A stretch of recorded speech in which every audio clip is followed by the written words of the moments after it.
What other filaments do we use here at Printer Labs 3D? We've been asked to give a bit of feedback on some of the other filaments that we use. In this case, PETG, or polyethylene terephthalate glycol, or as I mentioned, PETG. It's a much easier thing to say, and we don't have to say the full term.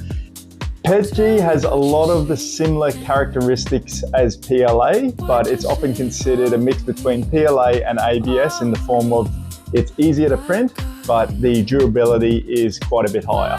Some of its key benefits are its heat resistance, also its chemical and UV resistance, meaning it can be often used outdoors a lot more, where it does have a bit of a resistance to liquids and water, whereas PLA wouldn't have as big a resistance for that.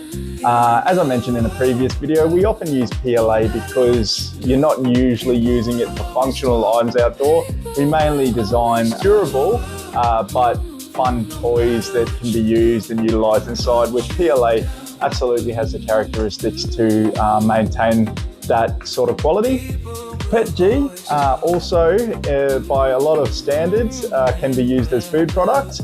In general, considered to be food grade type filament. It is often considered excellent durability, often considered to have great layer adhesion. So instead of putting your glues down and all that sort of thing, it's considered to have a bit of a sticky sort of feel to it. So it will adhere to your build platform easier, which gives you that better first layer. The finish on PETG is also quite impressive.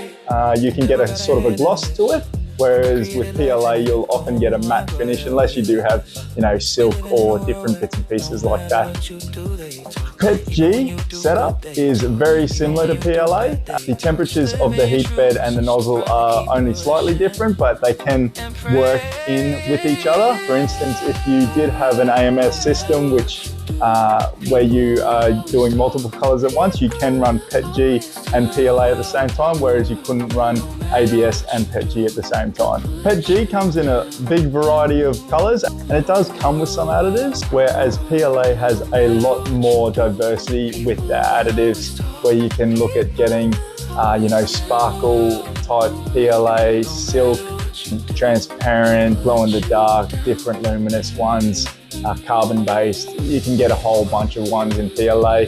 All in all, PETG, if you were looking to do a more durable, more heat resistant, more chemical resistant for outdoor use potentially, and sort of more functional items, you'd be looking at getting PETG. The other thing with PETG is typically you're going to be spending more on PETG than you will on PLA. Even if you get a PLA Plus or a PLA Premium, your PETG is typically more per reel, even buying in bulk. So PETG, great finish, great durability, easy to print, but a little bit more expensive.